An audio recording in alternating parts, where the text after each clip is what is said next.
Ossetru, A Native European Spirituality by Stephen McNally. Chapter 9, How the Gods Came to North America. About 40 years ago, I pledged my loyalty to Odin and the other deities of the Northlands. What followed in the ensuing decades was a persistent and ever-evolving attempt to revive our ancestral European religion. That struggle continues to this day. If it is true that we learn more from our mistakes than from our successes, then the reawakening of the Germanic religion in America has much to teach us. My private devotion became a movement, at first narrow, then broader and better informed, with implications for all who care about the direction of our culture and the fate of the European peoples in general. This narrative is a personal one, based on my experiences as the founder of 3 successive organisations devoted to the practice and promotion of Ossetru. It is a report of my own history and of lessons learned, and makes no claim of being an encyclopedic account. The Viking Brotherhood, the beginning. I decided to follow the gods of the Vikings in either 1968 or 1969, during my college years. This decision arose from 2 things: my perception that the God of the Bible was a tyrant, and the admiration for the heroism and vitality of the Norsemen as depicted in popular literature. This pagan epiphany did not spring from the leftist, hippie, Age of Aquarius counterculture of the 1960s. Quite the opposite. I was attracted to the Vikings by their warlike nature, their will of power, and their assertion of self. My own views bore no resemblance to peace, love, and good vibes. I was a cadet in the Reserve Officer Training Corps and aspired to a career in the US Army Special Forces. Neither did my allegiance to the old gods come from the radically tinged writings of the Australian Alexander Rudd Mills or the Canadian Elsie Christensen, or from the early 20th century Germanic rune mystic Guido von List, as at least one critic has alleged. In those early days, my interest was driven by my idealism and by my youthful desire to do brave deeds. My devotion to Odin and the other gods and goddesses remained a private and lonely faith for about 2 years. As far as I knew, I was literally the only person on earth who walked alongside the elder gods. Soon, however, I felt the need to find others like myself. I took out advertisements in Fate magazine and other pagan-friendly publications under the rather embarrassingly dramatic name of the Viking Brotherhood. In the winter of 1971 to 72, the first issue of the Runestone saw print. I produced it with a rickety typewriter and a mimeograph machine, and the first run was of 11 copies. So far as I have been able to ascertain, the Viking Brotherhood was the first organisation in the United States devoted to the elder faith of the Germanic peoples. It was recognised as a tax-exempt religious organisation by the Internal Revenue Service in the summer of 1972. 2 or 3 months after this publishing debut, I reported for active duty as an Army officer. I attended the Infantry Officer course, then earned my parachuter's wings and the Black and Gold Ranger tab. The Runestone limped along, gradually improving in quality and reaching between 1 and 200 subscribers. I was astounded at its success. Who could have imagined that there were so many other people out there who loved the old gods? The consuming obligations of army life occupied me for the next 4 years, and the Viking Brotherhood remained a minuscule organisation, devoid of grander ambitions, until its transformation in 1976. The Viking Brotherhood in retrospect. The Viking Brotherhood was focused on the image of a warrior and on the assertion of individual will and freedom that the warrior epitomizes. In many ways, it was a reflection of where I was at that point in my life. A photograph of me taken in that era shows a serious young man. His eyeglasses betray the scholar within the infantryman's uniform. No doubts fog his face.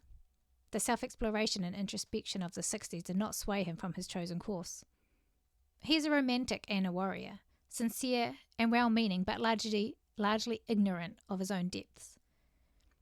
He has a capacity for intellectual and spiritual breadth, but is by no means fully tapped. In a way, the photograph was not only Stephen McNally, it was the Viking Brotherhood itself. I would evolve, and so would Ossetru in the years to come.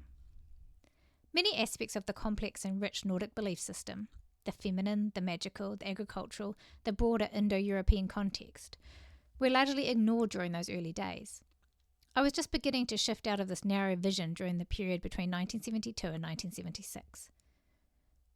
It was in about 1974 that I began to realize that there was an innate connection between the Germanic paganism and the Germanic people. I had resisted the idea of being somehow racist, but I could not ignore the evidence. Within a year or two, I had shifted from a universalist to a folkish position, even though neither of these terms would enter our vocabulary for many years. The Ossetru Free Assembly. After my release from the army in 1976, I moved to Berkeley, California. I had learned the term Ossetru from Hammer of the North, a book by Icelandic scholar Magnus Magnusson. At last, I had a name for my beliefs. The Viking Brotherhood soon became the Ossetru Free Assembly, or AFA. In Berkeley, a group of us met in the back of Dick Johnson's insurance agency at 1000 University Avenue. The office is now a store selling Indian saris, in itself a statement of the disposition of the European descendant people in the North America. Dick took the religious name of Alaric. 20 years later, in the New Jersey Pine Barrens, I befriended another man who had taken the name Alaric, and for the same reasons as Dick. By coincidence, this new Alaric had worked at a pizza parlour a few blocks from Dick's office during the years that we were meeting there, but never knew of us. This was neither the first or the last peculiar coincidence I was to encounter while carrying the banner of the Holy Powers. During the 10 years of the Ossetru Free Assembly's existence, we devised a religious calendar, composed and performed a multitude of rituals, and published booklets and audio tapes. Beginning in 1980, the AFA hosted an annual event called the All Thing, a tradition which Valgard Murray of the Ossetru Alliance has continued down to the present day. Local congregations or kindreds were formed around the country. We established several special interest groups or guilds to meet the needs of warriors, women and brewers. Each of these guilds had its own newsletter, and a richly varied Ossetru literature soon began to proliferate. The existence of the guild dealing with rocketry and space travel testified to the fact that we were not locked into the distant past. For a few years we had the custom of opening each All Thing with a rocket launch, just to remind ourselves that the Faustian reach expresses itself differently in each age. The Ossetru Free Assembly held to a middle ground on the controversial role of ancestry in Ossetru. On the one hand, we were proud of our European heritage, actively espoused the interests of the European descended people, and felt that Ossetru was a uniquely Northern European way of perceiving the holy. On the other hand, we opposed totalitarianism and racial hatred, convinced that decency and honour required us to treat individuals of all racial groups with respect. Forces from either extreme periodically tried to budge us off this position, but we successfully held our ground. When the Ossetru Free Assembly crumbled in 1986, I was working as a peace officer in the county jail, and my wife kept books for an oil company. She and I were logging around 60 hours and 40 hours per week respectively on Ossetru-related matters. We knew we could not continue putting out this effort without financial compensation, which would allow us to cut back on these mundane jobs. When we approached the membership, the general reaction was negative. Some accused us of trying to establish a priesthood, or of being money-hungry.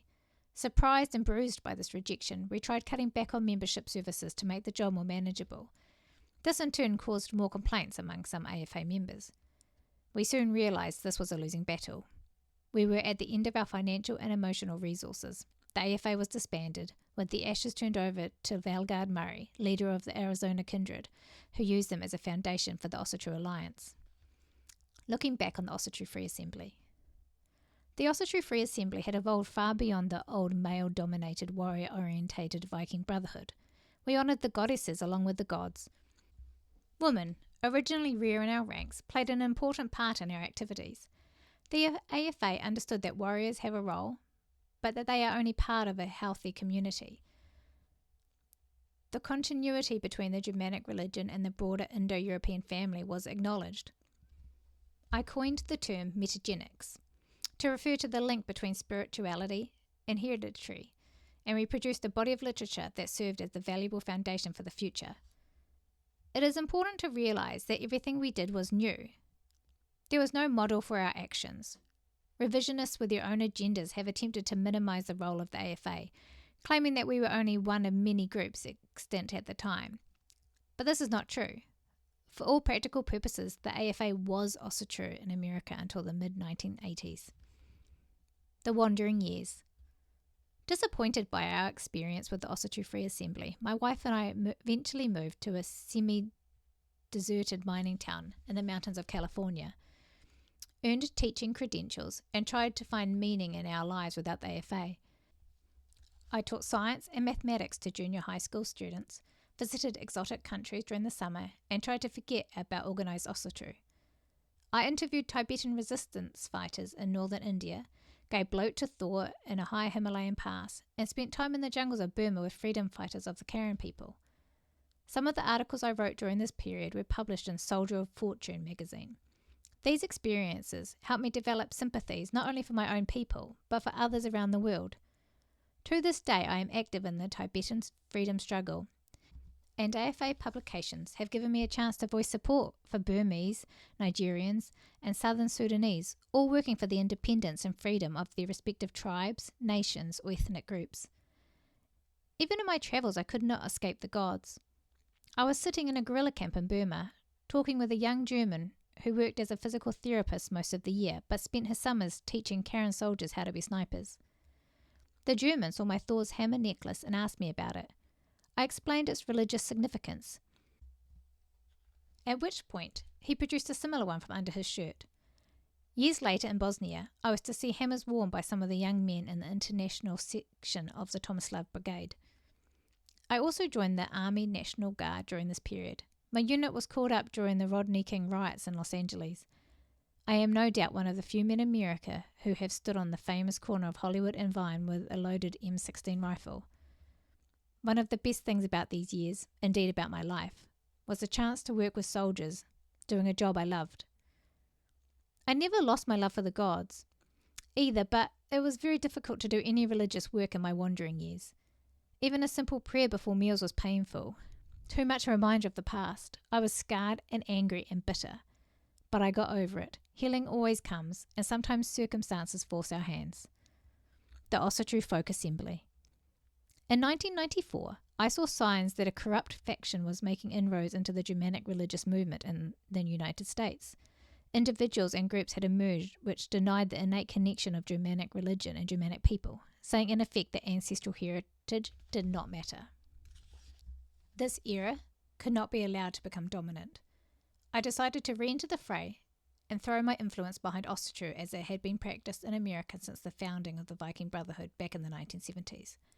I formed the Ossetru Folk Assembly, which became known as the New AFA, as distinct from the Ossetru Free Assembly or Old AFA. My re-emergence had been brewing for some time. Already my scars healing, I had begun writing about the gods again, putting out a small digest-size version of the runestone for interested readers. I suppose, looking back, that my eventual return was inevitable in any case. Our new organisation soon made some original contributions to the Ossetru scene. The runestone and the guild newsletters became thicker and more professional than they had ever been before, and for a while we arranged for a distributor to stock them on newsstands. One of our more daring experiments was the Ossetru Community Church, which offered public services every other Sunday in Nevada City, California. In our own way, we were trying to carry out Edward Thorson's dream, expressed in the pages of A Book of Troth, of having a hof or building for worship in every major city in the country. The community room of the Nevada County Library was a far cry from a building of our own, but it was a start. We designed the format of the service to be comfortable for people with Christian backgrounds, but at the end of a year, we had little to show for our efforts. The most important thing about the Ossetru Community Church was that it tried to reach beyond our usual target audience, to the public at large. I am convinced that Ossetru must do this, if it is ever to be more than a tiny cult on the fringe of American life. Kennewick Man. The AFA's greatest fame or notoriety came from the Kennewick Man case, when a set of Caucasian-looking bones was found in the shallows of a Colombian river. The anthropologist who examined them thought they must be the remains of a white settler, When radiocarbon dating showed them to be about 9,300 years old, it was time to take a second look at American prehistory. Because a skeleton was found in the city of Kennewick, Washington, the media quickly dubbed the original owner Kennewick Man. The name stuck. The US Army Corps of Engineers, on whose property Kennewick Man had been found, decided to turn the bones over to the local Indian tribes under a law called NAGPRA, the Native American Graves Protection and Repatriation Act. Since the skeleton did not seem to be Indian, and since it was far too old to have been the ancestor of the recent and historically mobile tribes in the area, this was simply politically motivated pandering on the part of the Corps of Engineers. The AFA filed suit to stop the handover. Since there was a very considerable chance that these were remains of ancient European, it was only right that a native European religious organisation should have say in what happened to them. We were, of course, outgunned from the beginning. Our lawyer, working pro bono, was up against the massed legal might of the federal government. They had millions of dollars to spend. We had, at most, a few thousand. They had white guilt and political correctness on their side. We were identifiably members of a nasty, genocidal, oppressive European race. The AFA didn't have a chance, but we scored a few points. We were the first to contest the government's definition of Native American as anyone whose remains were here before 1492 CE. We noted that any Viking burial, such as those of Leif Erikson's colony, for example, would be turned over to the nearest Indian tribe under those guidelines. Much later, Judge Geldurks used precisely our argument to abolish the government's faulty definition. This controversial case earned the AFA a huge amount of publicity. Hundreds of newspapers over the next few years carried articles about us, and several books mentioned our role. Some of the reporters and authors attacked us with lies, but some were balanced and objective. One commonly heard statement was that the AFA claimed Kennewick Man was a Viking, or that he was Nordic. This was completely false. Another writer stated that a prominent Christian identity figure was an AFA spokesman, which is ludicrous to anyone familiar with the American right wing. Perhaps the strangest article accused us of being a racist cult based on the beliefs in the lost continent of Atlantis. The fact is, if the American media wants to tell lies about you, they will simply do so, and there is not a lot to be done about it. People who urged us to sue the perpetrators did not stop to ask themselves where we would get the hundreds of thousands of dollars needed to take such a case through the courts. One result of the Kennewick Man case is that scientists are finally taking a serious look at the possibility that ancient Americans migrated to this continent via the Atlantic Crescent, an equivalent of the Bering Land Bridge over which the Mongoloid peoples crossed. Even more significant in some ways is the Discovery Channel program, an ensuing DVD, stating without reservation that Europeans were in North America 6,000 years before Asians came over the Bering Strait. A spear point found in 1996 at Cactus Hill in Virginia bridges the gap between the Clovis style of projectile point common in America and the artifacts produced by the Solutrean culture of Spain and France some 17,000 years ago. This and other evidence ranging from identical caches of spear points dusted with ochre on both continents, plus DNA evidence, cinches the case for a very early European presence in North America. Soon after the discovery of the Kennewick Man skeleton, a group of leading scientists sued for the right to study Kennewick Man.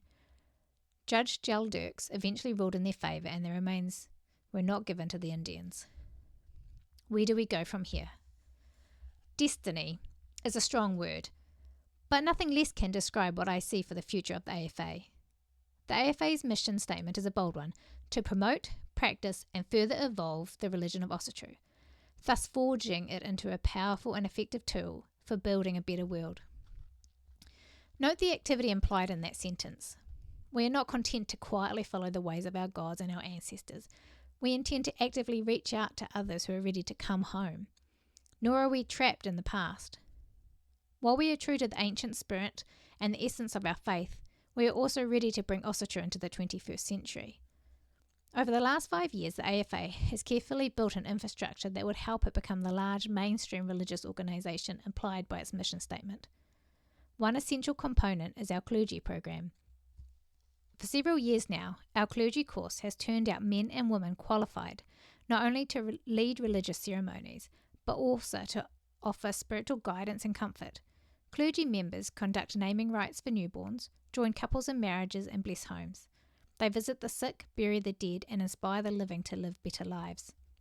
Parallel to the clergy is a network of AFA representatives we call folk builders. Their task is to connect our members and promote the AFA in their assigned areas coast to coast and around the world. Folk builders organise events, answer questions, and build the evolving Osotru community. Together, these two institutions are bringing Osotru to the mainstream in America and elsewhere. Other AFA projects serve the same end. For example, we compiled a compact Osotru handbook for military personnel. Service members of other faiths have their sacred texts, and it only seems right that Osotrua have the same degree of spiritual support. We included portions of the Edda, a selection of prayers, the poems associated with the runes, and much more, all crammed into 60-some pages designed to fit in the pocket of a combat uniform.